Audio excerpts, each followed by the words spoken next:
احمدہ و صلی علی رسولہ الکریم اما بعد۔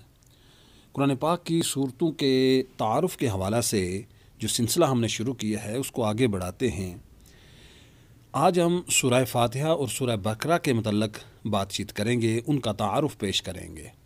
سورہ فاتحہ کے متعلق پہلے ویڈیو بن چکی ہے، لیکن آج مختصر طور پر مزید اس پر کچھ بات کریں گے۔ سورہ فاتحہ اس کے متعلق یہ ہے تفسیر خازن کے اندر کہ یہ 2 مرتبہ نازل ہوئی، ایک مرتبہ مکہ المکرمہ اور دوسری مرتبہ مدینہ المنورہ کے اندر نازل ہوئی۔ اس کے اندر 1 رکوع اور 7 آیتیں ہیں۔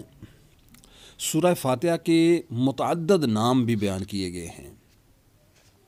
اس کا ایک نام فاتحۃ الکتاب ہے، اس کا نام سورۃ الحمد ہے، ام القرآن، ام الکتاب، السبع مثانی، اسی طرح سورۃ الکنز، سورۃ الوافیہ، سورۃ الکافیہ، شفا، سورۃ الشفاء، سورۃ الشافیہ، سورۃ الدعاء، سورۃ علیم المسئلہ، سورۃ السوال، سورۃ المناجات اور سورۃ التفویض کہا جاتا ہے۔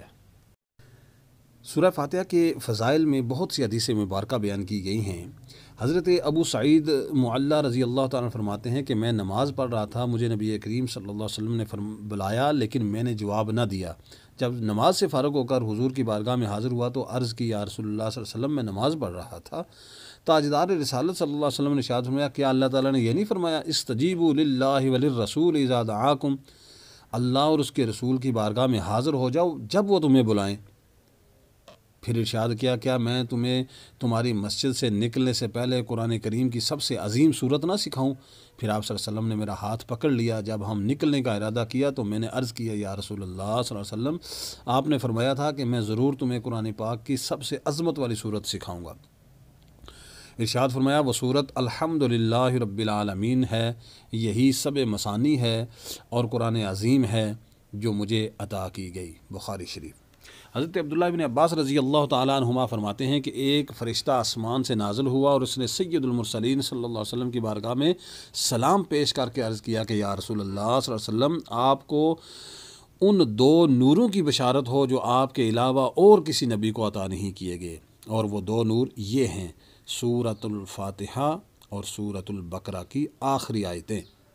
حضرت ابی بن کعب رضی اللہ تعالیٰ عنہ سے روایت ہے کہ حضور پر نور صلی اللہ علیہ وسلم نے ارشاد فرمایا، اللہ تعالیٰ نے تورات اور انجیل میں ام القرآن کی مثل کوئی صورت نازل نہیں فرمائی، یعنی کہ الحمد شریف کے مقابلے کی کوئی بھی صورت انجیل اور تورات میں نہیں ہے۔ حضرت عبد الملک بن عمیر رضی اللہ تعالیٰ عنہ سے روایت ہے کہ نبی کریم صلی اللہ علیہ وسلم نے ارشاد فرمایا، سورہ فاتحہ ہر مرض کی شفا ہے۔ شعب الایمان۔ سورہ فاتحہ کے بہت سے مضامین ہیں، اس میں اللہ رب العالمین کی حمد و ثنا ہے، اللہ رب العالمین کے رب ہونے، اس کے رحمان اور رحیم ہونے، مخلوق کے مرنے کے بعد دوبارہ زندہ کیے جانے اور قیامت کے دن ان کے اعمال کی جزا ملنے کا ذکر ہے۔ صرف اللہ رب العالمین کی عبادت کا مستحق ہونے اور اس کے حقیقی مددگار ہونے کا تذکرہ ہے۔ دعا کے آداب اور اللہ رب العالمین سے دین حق اور صراط مستقیم کی طرف ہدایت ملنے، نیک لوگوں کے حال سے موافقت اور گمراہوں سے اجتناب کی دعا مانگنے کی تعلیم ہے۔ یہ وہ چند چیزیں ہیں، لیکن اس کے ساتھ ساتھ تفصیلی ذکر بھی موجود ہے۔ البتہ اجمالی طور پر اس صورت میں بے شمار چیزوں کا ذکر ہے۔ حضرت علی المرتضیٰ کرم اللہ وجہہ الکریم آپ فرماتے ہیں کہ اگر میں چاہوں تو سورۃ الفاتحہ جو ہے اس کی تفسیر سے 70 اونٹ بروا دوں۔ سورہ فاتحہ کے متعلق شرعی مسائل بھی بہت سے ہیں، ان میں سورہ فاتحہ پڑھنا واجب ہے، امام اور تنہا نماز پڑھنے والا اپنی زبان سے سورہ فاتحہ پڑھے گا۔ اسی طرح حضرت امام اعظم ابو حنیفہ رضی اللہ تعالیٰ عنہ کا ایک مناظرہ بھی جو بہت مشہور ہے، میری وہ دوسری ویڈیو جس میں سورہ فاتحہ کی فضیلت کو بیان کیا گیا، اس میں شرعی مسائل بھی بیان کیے گئے ہیں، وہاں سن سکتے ہیں۔ اگلی صورت سورۃ البقرہ ہے۔ اس کا تعارف حضرت عبداللہ ابن عباس رضی اللہ تعالیٰ عنہ کے فرمان کے مطابق مدینہ منورہ میں سب سے پہلے یہی صورت سورہ بقرہ نازل ہوئی۔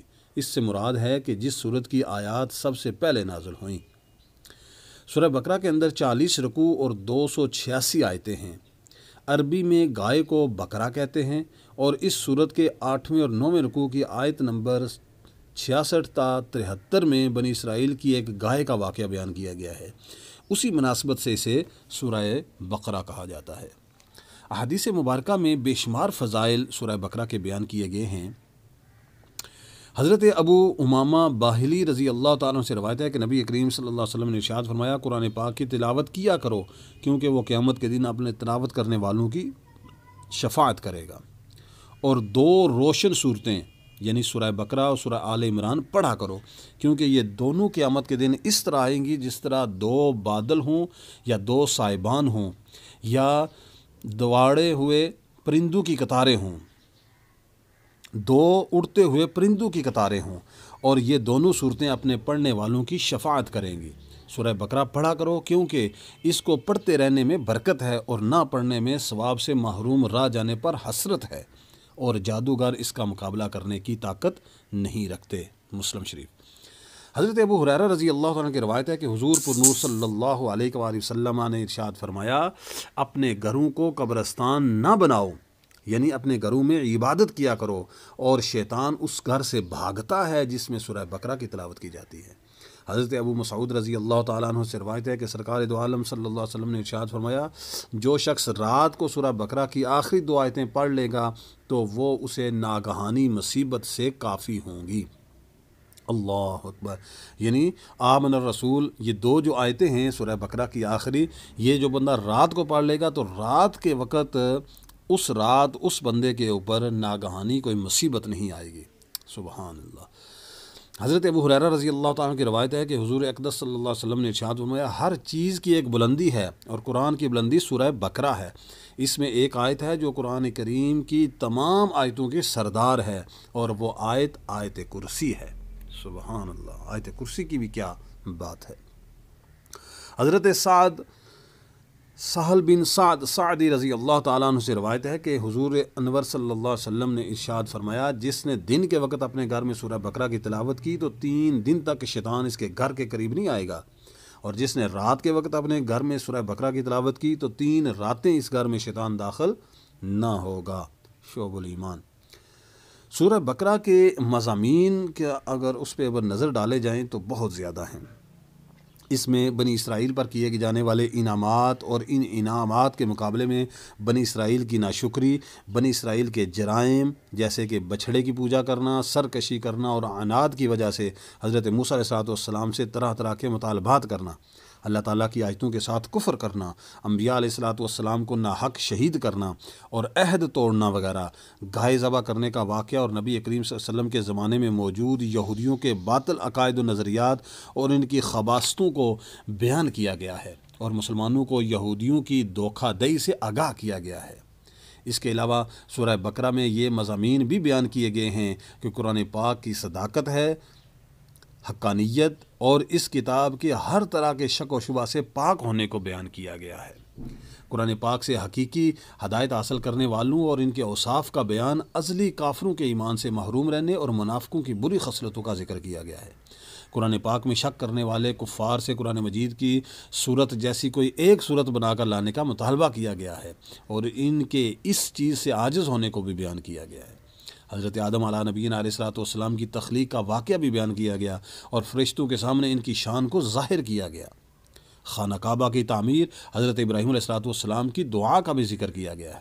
اس صورت میں نبی کریم صلی اللہ علیہ وسلم کی پسند کی وجہ سے قبلہ کی تبدیلی اور اس تبدیلی پر ہونے والے اعتراضات اور جوابات بھی بیان کیے گئے ہیں۔ عبادات اور معاملات جیسے نماز قائم کرنا، زکوٰۃ ادا کرنا، رمضان کے روزے رکھنا، خانہ کعبہ کا حج کرنا، اللہ تعالیٰ کی راہ میں جہاد کرنا، دینی معاملات میں قمری مہینوں پر اعتماد کرنا، اللہ رب العالمین کی راہ میں مال خرچ کرنا، والدین اور رشتہ داروں کے ساتھ سلوک کرنا، یتیموں کے ساتھ معاملات کرنا، نکاح، طلاق، رضاعت، عدت، بیویوں کے ساتھ ایلا کرنا، جادو، قتل، لوگوں کے مال نہ حق کھانے، شراب، سود، جوا اور عورتوں کے حیض کی حالت میں بیویوں کے ساتھ صحبت کرنے وغیرہ کے بارے میں مسلمانوں کو ایک شرعی دستور فراہم کیا گیا ہے۔ سبحان اللہ۔ تابوت سکینہ، طالوت اور جالوت میں ہونے والی جنگ کا بیان بھی اسی صورت کا حصہ ہے۔ مردوں کو زندہ کرنے کے ثبوت پر حضرت عزیر علیہ الصلاۃ والسلام کی وفات کا واقعہ بھی ذکر کیا گیا ہے۔ حضرت ابراہیم علیہ الصلاۃ والسلام کو 4 پرندوں کے ذریعے مردوں کو زندہ کرنے پر اللہ تعالیٰ کی قدرت کا نظارہ کروانے کا بیان بھی اسی صورت میں بیان کیا گیا ہے۔ اس صورت کے آخر میں اللہ رب العالمین کی بارگاہ میں رجوع کرنے، گناہوں سے توبہ کرنے اور کفار کے خلاف مدد حاصل کرنے کی طرف مسلمانوں کو توجہ دلائی گئی ہے اور مسلمانوں کو قیامت کے دن سے ڈرایا گیا ہے۔ اللہ اکبر۔ سورہ بقرہ کے اپنے سے ما قبل سورہ فاتحہ کے ساتھ مناسبت یہ ہے کہ سورہ فاتحہ میں مسلمانوں کو یہ دعا مانگنے کی تعلیم دی گئی تھی کہ اہدنا الصراط المستقیم، اے اللہ ہم کو سیدھا راستہ چلا۔ اور سورہ بقرہ میں کامل ایمان والوں کے اوصاف، مشرکین اور منافقین کی نشانیاں، یہودیوں اور عیسائیوں کا طرز عمل اور اسی طرح معاشرتی زندگی کے اصول اور احکام ذکر کر کے مسلمانوں کے لیے صراط مستقیم کو بیان کیا گیا ہے۔ اللہ رب العالمین کی بارگاہ میں دعا ہے کہ اللہ تعالیٰ صراط مستقیم پہ ہم سب مسلمانوں کو رکھے، اور سورہ فاتحہ کے اندر جن جن دعاؤں کا ذکر ہے اللہ تعالیٰ وہ ہمارے حق میں مقبول فرمائے، اور جن احکامات کو اللہ رب العالمین نے سورہ بقرہ کے اندر ذکر کیا ان کو صحیح معنوں میں سمجھنے اور عمل کرنے کی توفیق عطا فرمائے۔ وآخر دعوانا ان الحمد للہ رب العالمین۔ سبحان ربک رب العزت عما یصفون وسلام علی المرسلین والحمد للہ رب العالمین۔